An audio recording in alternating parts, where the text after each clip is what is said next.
Boa noite. Nesta noite nós vamos estudar um tema. O título do sermão é A Covardia Espiritual. Eu recentemente comecei a estudar na Bíblia casos de personagens que não tiveram, em momentos de crise, a firmeza e a convicção e a força e coragem espiritual de honrar e glorificar o nome de Deus. E eu vi esse assunto como um assunto importante, porque nós, como povo de Deus, antes da volta de Cristo, seremos provados quanto à nossa firmeza moral, nossa coragem espiritual. Então, o título do sermão é A Covardia Espiritual. É algo que vai impedir que muitas pessoas alcancem a vida eterna. Eu vou, pela graça de Deus, tentar explicar a razão pela qual isso tanto ofende a Deus. A covardia, o silêncio em momentos de crise espiritual. Porque Deus tanto se ofende com isto. Nós vamos analisar alguns casos bíblicos, algumas situações que a Bíblia relata, que ilustram a covardia espiritual. Eu gostaria de convidar aos irmãos a abrirem suas Bíblias no livro de Mateus, capítulo 14. Mateus, capítulo 14, e nós vamos ler a partir do versículo 1.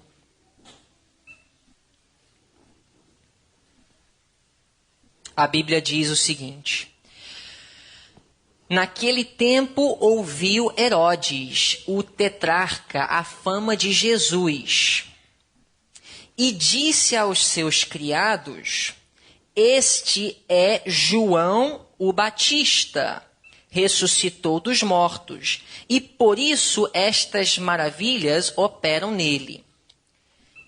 Aqui, Herodes, ele ouviu falar das maravilhas que Jesus estava fazendo.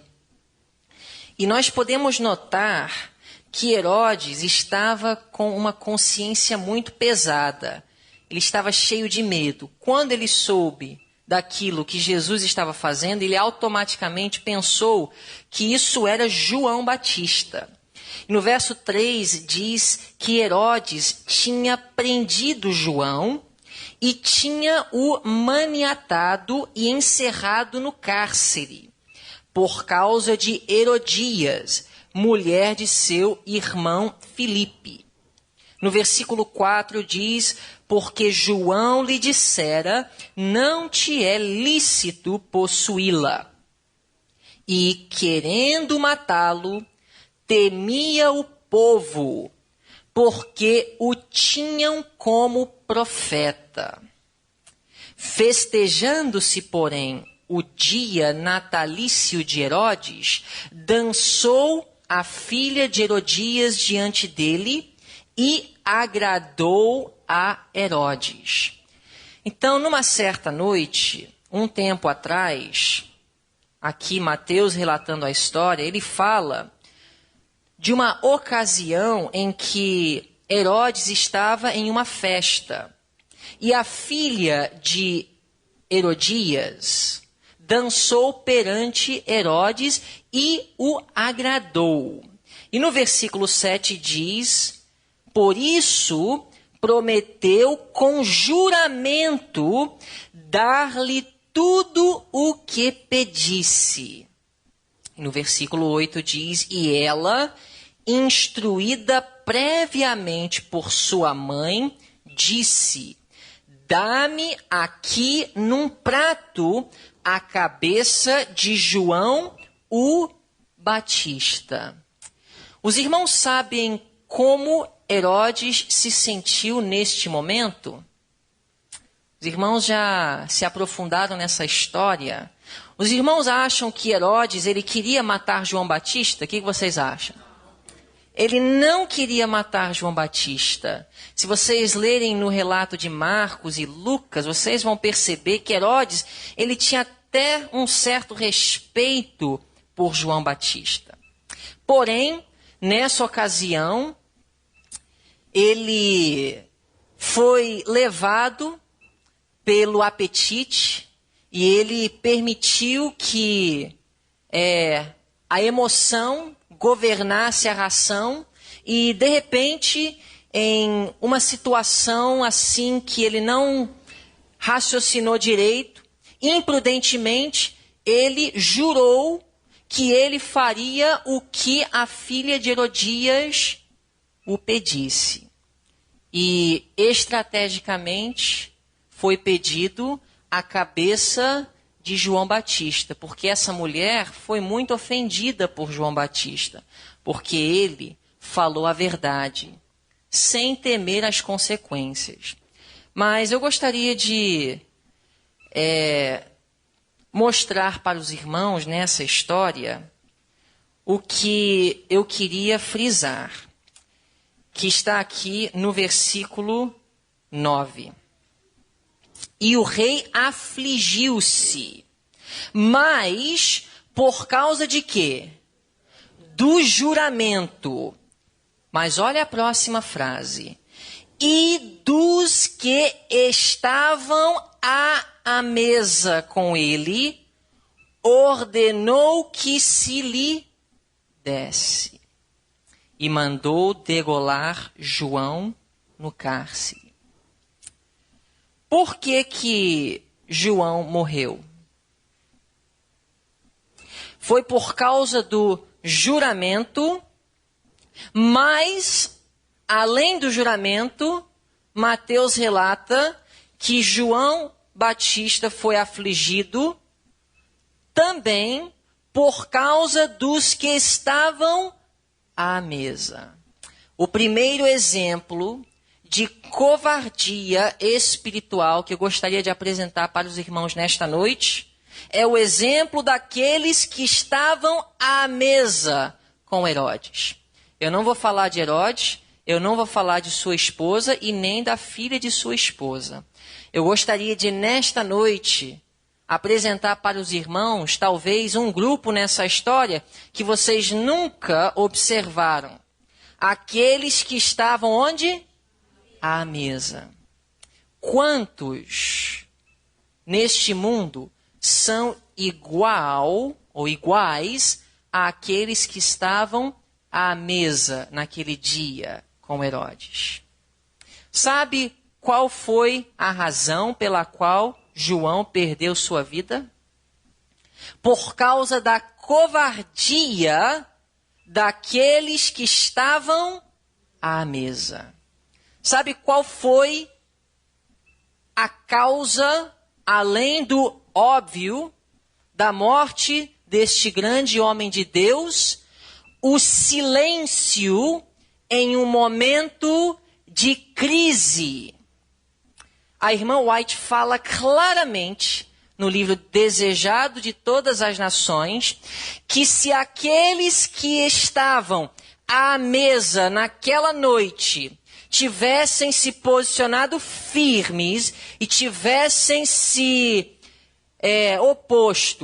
opuseram à solicitação daquela jovem e o juramento de Herodes, João poderia ter sido liberto daquela sentença. O que causou no final a morte de João Batista foi o quê? O silêncio. O silêncio, nessa ocasião, foi para Deus uma covardia. Por que ninguém se levantou e se posicionou naquela noite? Porque todos aqueles que estavam à mesa com Herodes temiam sua posição.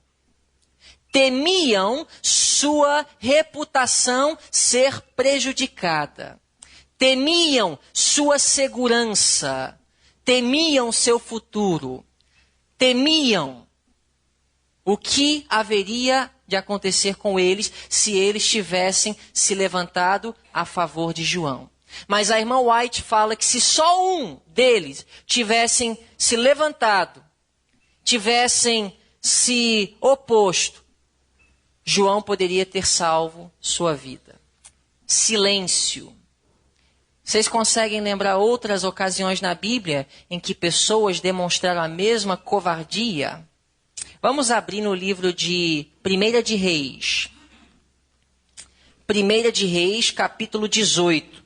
Aqui nós temos uma situação também muito complicada, um período de profunda apostasia em Israel, uma crise espiritual tremenda.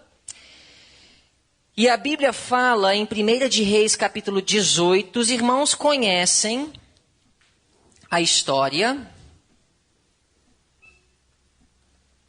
Vamos começar com o versículo 17, onde diz: E sucedeu que, vendo Acabe a Elias, disse-lhe: És tu o perturbador de Israel?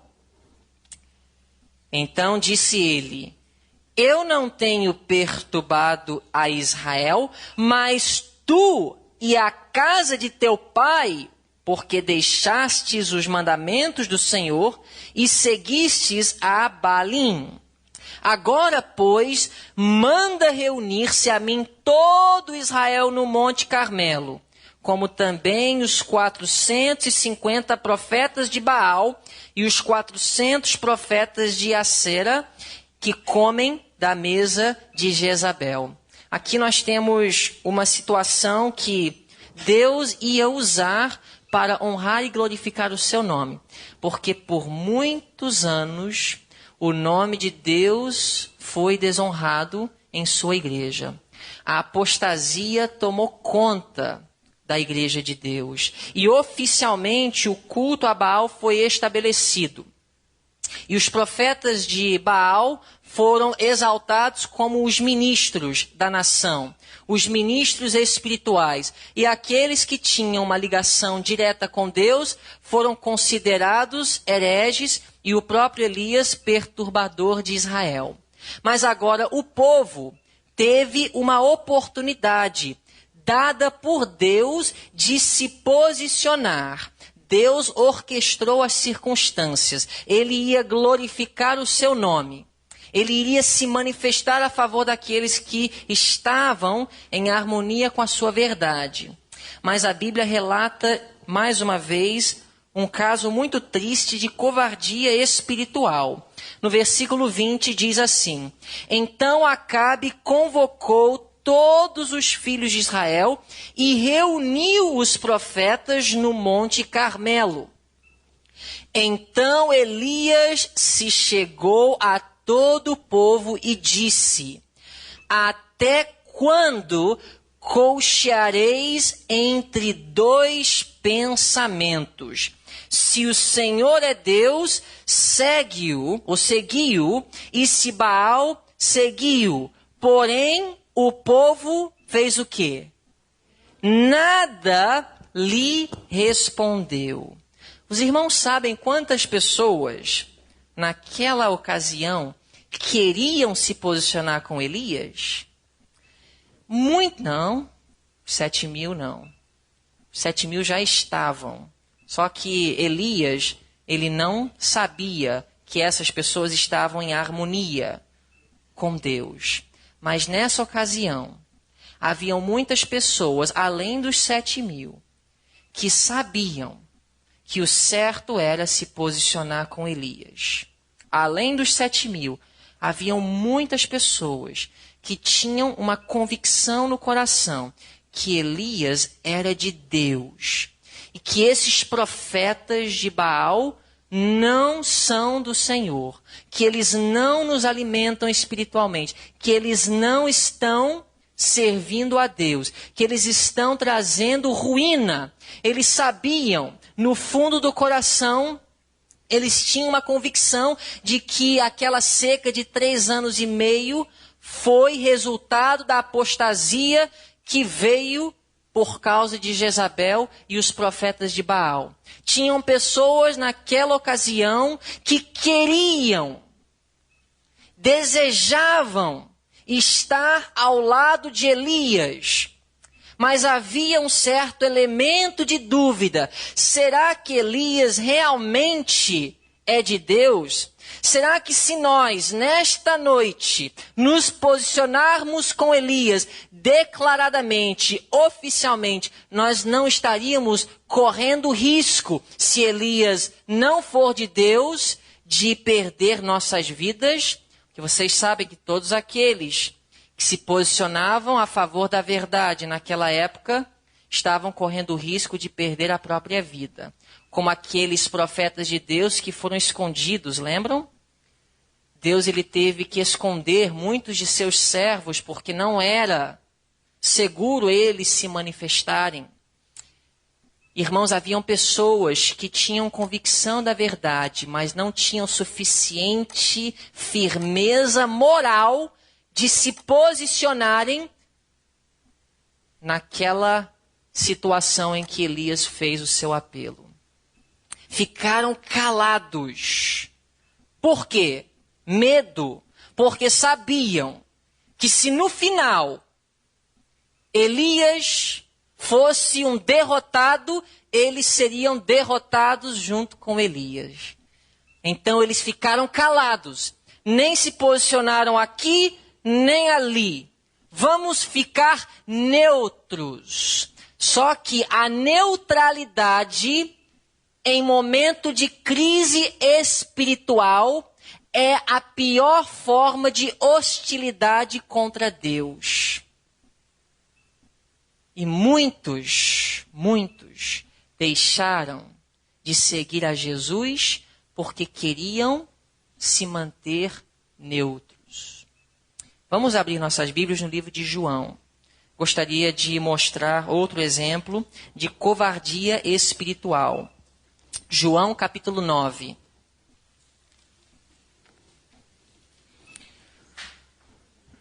João capítulo 9.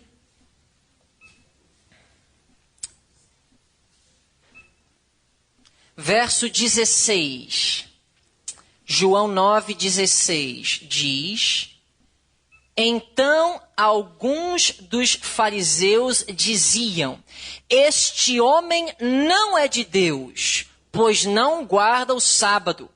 Diziam outros: Como pode um homem pecador fazer tais sinais? E havia o que, irmãos? Dissensão entre eles, uma crise espiritual. Jesus disse: Eu não vim trazer paz, mas eu vim trazer o quê? Espada. Mas Jesus, ele queria trazer paz, era o seu objetivo. Era o seu objetivo trazer união. Era seu objetivo trazer paz.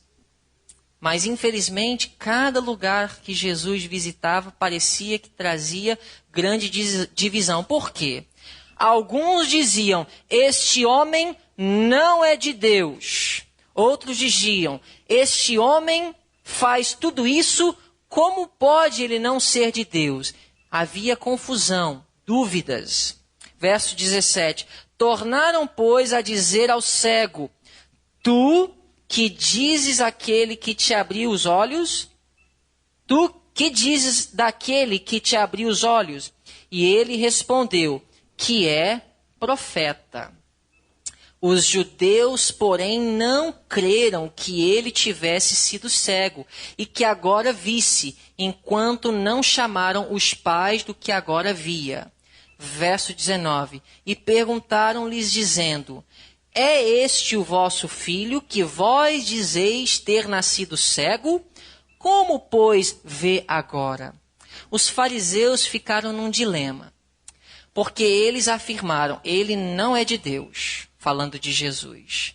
Mas aí o povo trouxe um argumento muito lógico. Como pode ele não ser de Deus se ele faz tudo isso? Então, a evidência estava refutando a premissa dos fariseus. Ele não é de Deus, mas existe uma evidência que prova que ele é de Deus. Então os fariseus tinham que eliminar a evidência. Qual era a evidência nesse contexto? Que este homem nasceu cego e foi curado por Jesus. Uma coisa eles não podiam negar, que ele agora estava vendo. Então eles tinham que negar o quê? Que ele nasceu cego. Então eles foram perguntar ao homem. E o homem falou: eu fui curado assim. Eu nasci cego e agora eu vejo.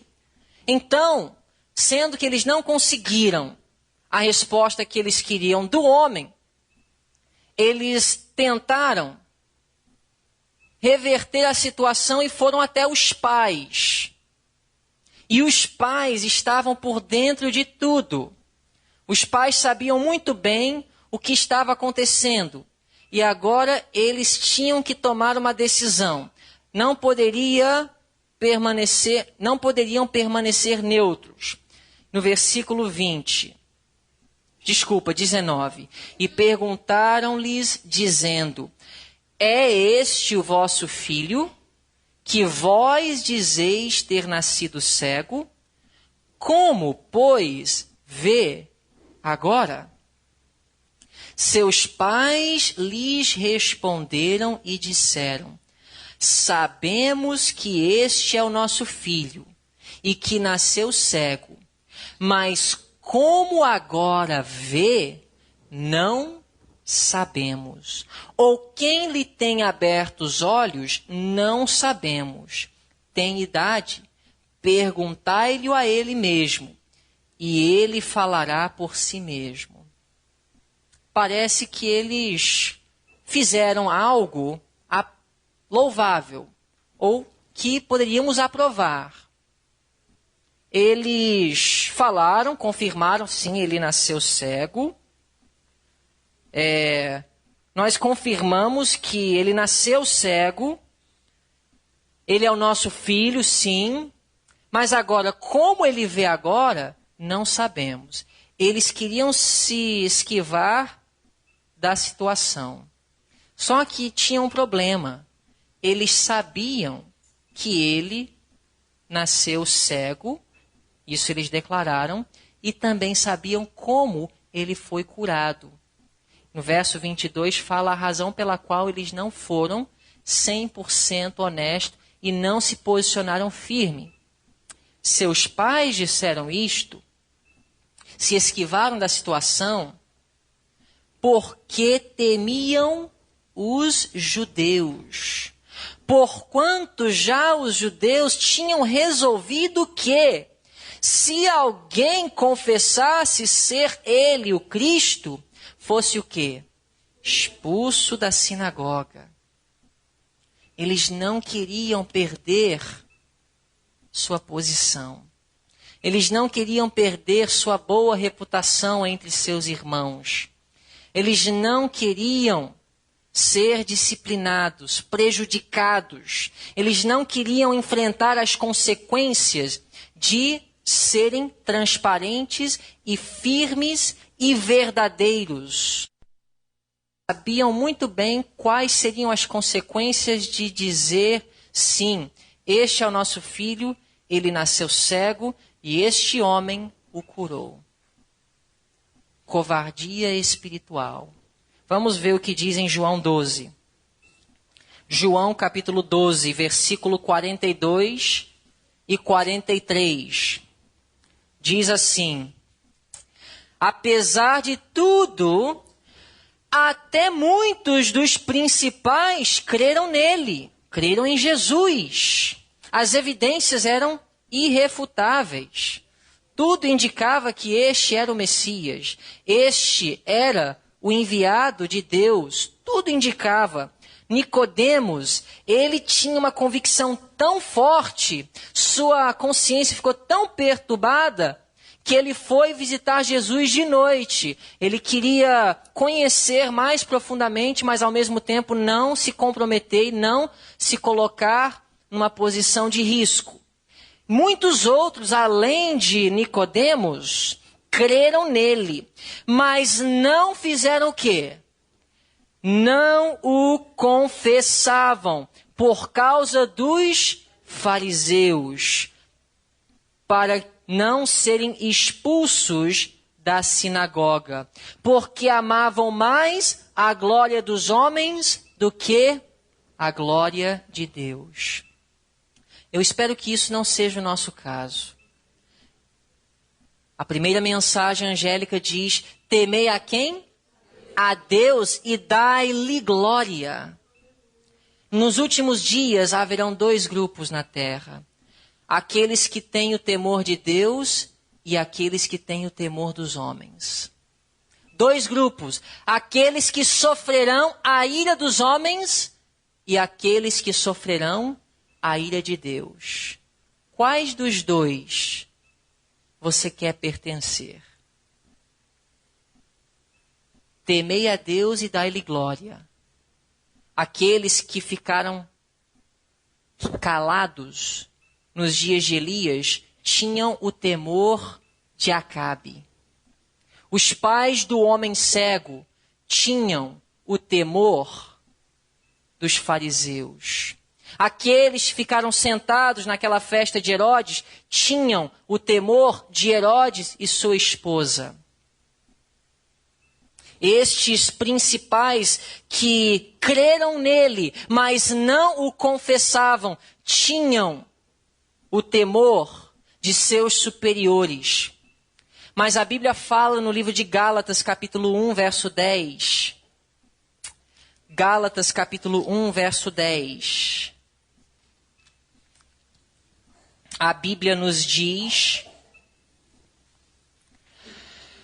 porque persuado eu agora a homens ou a Deus? Ou procuro agradar a homens? Se estivesse ainda agradando aos homens, não seria servo de quem? De Cristo. Aqueles que vivem para agradar a homens não podem ser servos de Cristo. Por quê? Porque muitas vezes as exigências dos homens estarão em conflito com as exigências de Deus. Este foi o caso com Rubens. Vamos abrir nossas Bíblias no livro de Gênesis. Os irmãos conhecem a história, Gênesis capítulo 39. Vocês sabiam que havia um irmão de José que não queria que ele fosse para o Egito daquela forma? Um que poderia ter se posicionado firme e evitado toda aquela situação. E os irmãos sabem que não era vontade de Deus José ir para o Egito. Aquilo foi o plano B. Deus não queria que seus irmãos o vendessem, mas Deus tirou proveito da situação, não foi? Mas Deus não queria, não foi o Espírito de Deus que colocou nos corações de José aquela inveja que os levaram a prejudicar José. Foi o espírito de Satanás que os levaram a fazer aquela ação tão má contra José. Mas havia alguém naquela ocasião que poderia ter evitado, poderia ter se posicionado, que poderia ter impedido. Desculpa, está no capítulo 37. Capítulo 37. E vamos começar com o versículo 26. Então Judá disse aos seus irmãos: que proveito haverá que matemos a nosso irmão e escondamos o seu sangue? Vinde e vendamo-lo a estes ismaelitas, e não seja nossa mão sobre ele, porque ele é nosso irmão, nossa carne, e seus irmãos obedeceram. Passando, pois, os mercadores midianitas tiraram e alçaram a José da cova e venderam José por 20 moedas de prata aos ismaelitas, os quais levaram José ao Egito. Voltando, pois, quem? Rubem, à cova, eis que José não estava na cova. Então rasgou as suas vestes. Essa reação de Rubens aqui representa a reação de muitos que não se posicionarão firmes no momento da crise final, que depois vão ver que eles jogaram fora a sua salvação. Rubem, ele ouviu Deus falando a ele através da voz da consciência. Ele ouviu a voz do dever. E sendo o irmão mais velho, ele tinha a autoridade de se posicionar e impedir. E ele muito queria, mas ele temia os seus irmãos. Ele temia o que os seus irmãos pensariam dele.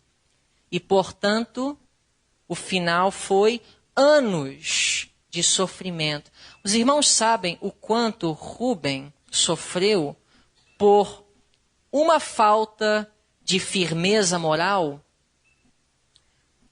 Uma ocasião de covardia espiritual? Quantos anos de sofrimento ele teve? De ver muitas vezes o seu pai chorando, triste, sofrendo amargamente por causa da saudade que ele tinha de seu filho José. E Rubem olhava para Jacó e ele sabia no fundo de seu coração que ele poderia ter impedido. Ele tentou fazer igual os pais do homem cego. Ficar igual aqueles nos dias de Elias que não abriram a boca. Nós não vamos nos posicionar nem aqui nem ali. Vamos permanecer em um terreno seguro. Vamos tentar harmonizar a situação. Muito perigoso. Muitos tentaram fazer isso nos dias de Cristo. Nicodemos, quando ele foi ter com Jesus de noite, isso foi uma falta de fé, falta de firmeza moral e integridade espiritual. Foi uma covardia, mas depois ele se posicionou. E depois, quando ele se posicionou, as circunstâncias estavam muito piores do que naquela ocasião, quando ele foi apenas visitar Jesus de noite. Mas agora, irmãos, eu não quero deixar esse estudo com todos esses maus exemplos. Porque o meu desejo não era apontar para os irmãos esses exemplos de covardia espiritual. Eu quero deixar para os irmãos esperança de que é possível, em momentos de crise, pelo poder e a força do Senhor, nós nos posicionarmos firmes e sermos triunfantes em nome de Jesus. Nós temos o exemplo, então, de um homem chamado Gamaliel. Atos capítulo 5. Eu vou compartilhar com os irmãos alguns exemplos de firmeza e integridade espiritual. Nós temos aqui em Atos capítulo 5, começando com o versículo 33, uma história muito interessante. A Bíblia fala: e ouvindo eles isto, se enfureciam e deliberaram matá-los. Falando de Pedro e João. Mas levantando-se no conselho um certo fariseu, chamado Gamaliel, doutor da lei, venerado por todo o povo, mandou que por um pouco levassem para fora os apóstolos. Eu gosto do fato de que Gamaliel teve a coragem de falar tudo isso, não na presença dos apóstolos, porque nós muitas vezes, nós podemos elogiar na frente e por trás só difamação. E Gamaliel poderia muito bem ter falado algumas coisas boas para mostrar para João e Pedro que Gamaliel era um simpatizante. Mas ele falou: não, vocês saem, nós vamos conversar. Gamaliel, um homem eloquente, um homem de reputação e com autoridade, depois dos apóstolos saírem do quarto, se posicionou e falou algo que ele bem sabia seria muito difícil de seus colegas aceitarem. Ele disse, verso 35, homens israelitas, acautelai-vos a respeito do que haveis de fazer a estes homens. Porque antes destes dias levantou-se Teudas dizendo ser alguém. A este se ajuntou o número de uns 400 homens, o qual foi morto, e todos os que lhe deram ouvidos foram dispersos e reduzidos a nada. Depois deste levantou-se Judas, o Galileu, nos dias do alistamento, e levou muito povo após si. Mas também este pereceu, e todos os que lhe deram ouvidos foram dispersos. E agora digo-vos, dai de mão a estes homens, e deixai-os, porque se este conselho ou esta obra é de homens, se desfará. Mas se é de Deus, não podereis desfazê-la. Eu imagino que neste momento aqueles homens estavam recebendo aquelas palavras como uma facada no coração, porque essas palavras eram irrefutáveis. Porque o grande argumento era o quê? Estes homens foram levantados por Satanás. Gamaliel disse, mas não foram outros levantados por Satanás? E qual foi a nossa reação para com estes? Nós falamos, não precisamos nos preocupar porque em breve se desfará e realmente se desfez aqueles movimentos. Então, para que agora ter uma reação diferente, a nossa preocupação está demonstrando que nós temos uma certa insegurança se isso é de Deus ou não. Essa foi a argumentação de Gamaliel. E estes homens não puderam argumentar contra. E o fato deles não poderem argumentar contra Gamaliel foi demais. Mas Deus honrou a coragem de Gamaliel. Eu não sei qual foi o fim de Gamaliel. Nós não temos nenhum relato bíblico, nem do Espírito de profecia, de que acabou acontecendo com Gamaliel. Mas eu agradeço a Deus por ele ter registrado essa história. Eu quero ter a coragem e a firmeza de Gamaliel. Eu não sei qual foi o fim dele, mas eu sei que essa coragem vai ajudar o povo de Deus, pela graça dele, subsistir à crise final. Porque a coragem e a firmeza de Gamaliel não se preocupou com reputação, não se preocupou com consequências, ele apenas seguiu a voz da consciência. Ele tinha uma convicção e ele não teve medo de expressar essa convicção. Com amor, com muito respeito, ele não se alterou, não se exaltou, não levantou a voz, mas com firmeza, dignidade e integridade disse, irmãos, vamos pensar bem naquilo que estamos fazendo.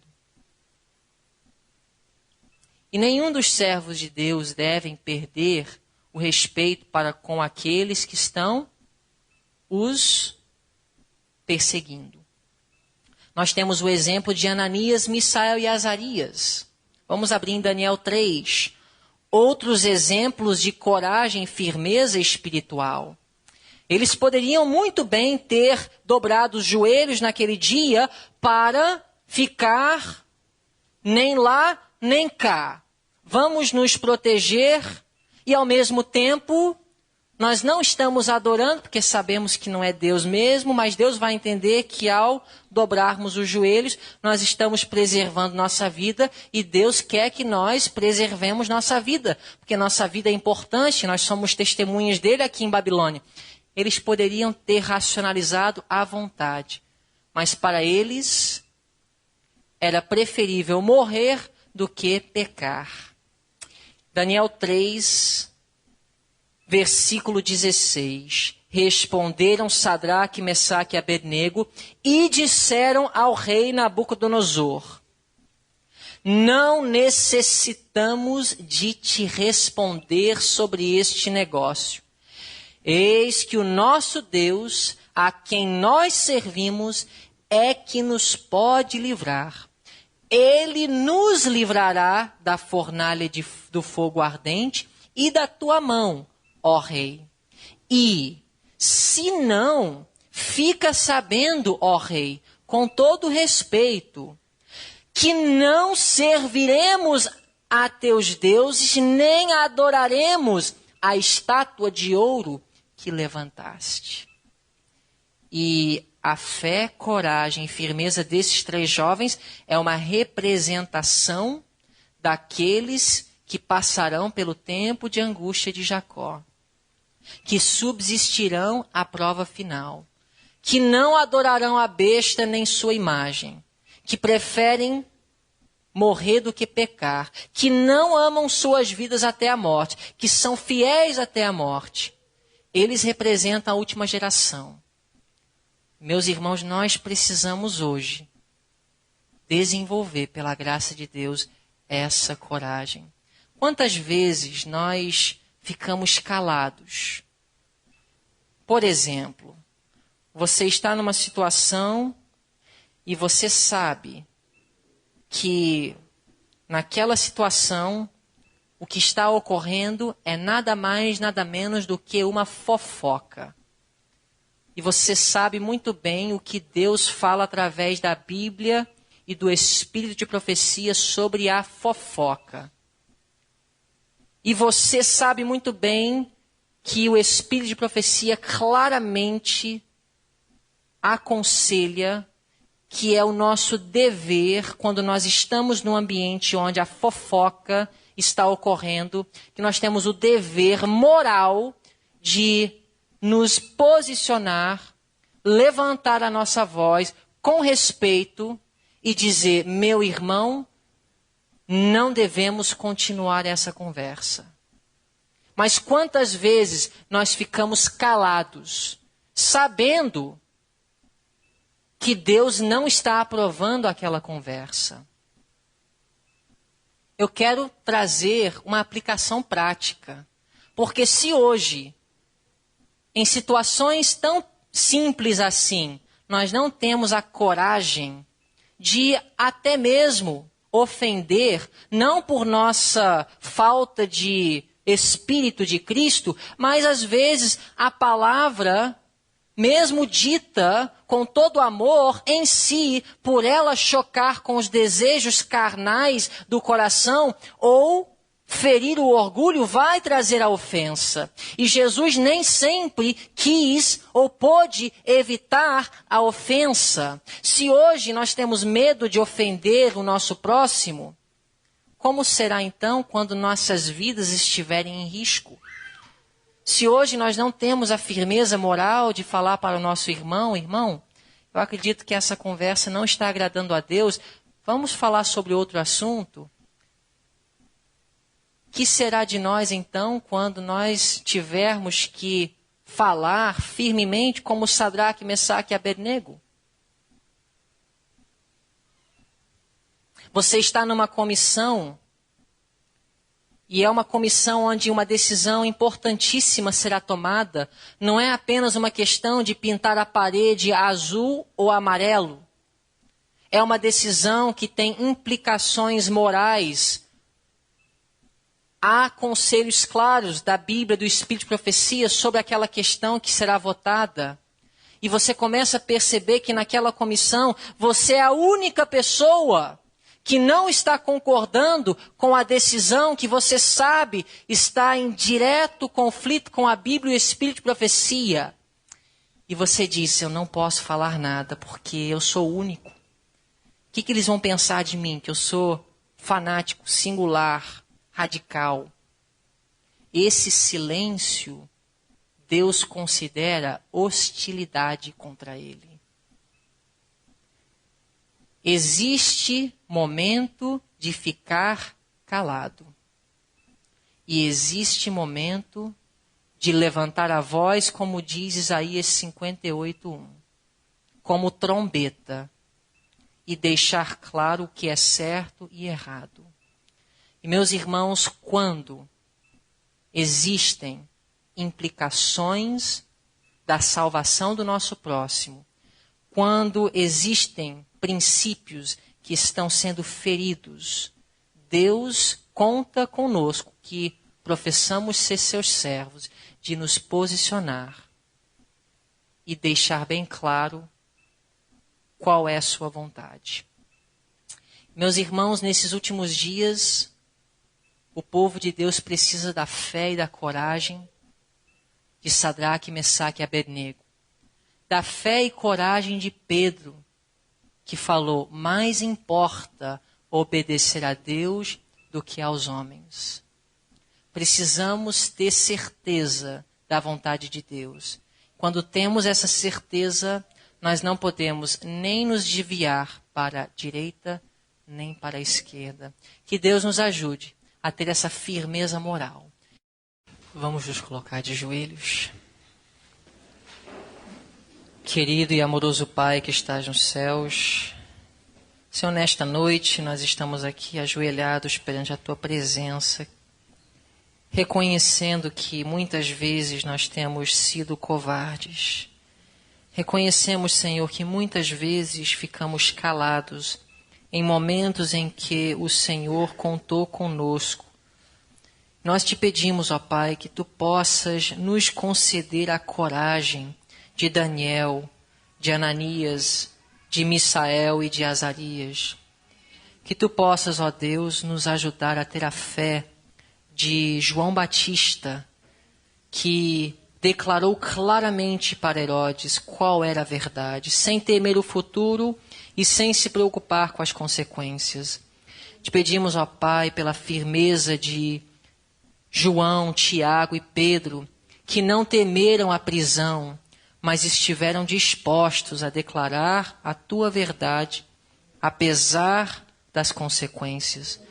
Senhor, nós sabemos que esta é a nossa necessidade. Nós precisamos desta preparação. Que o Senhor possa, através das provas e das dificuldades do dia a dia, nos capacitar para subsistir nesses últimos dias. Nesta noite, Senhor, nos conceda uma boa noite na Tua presença. Em nome de Jesus. Amém.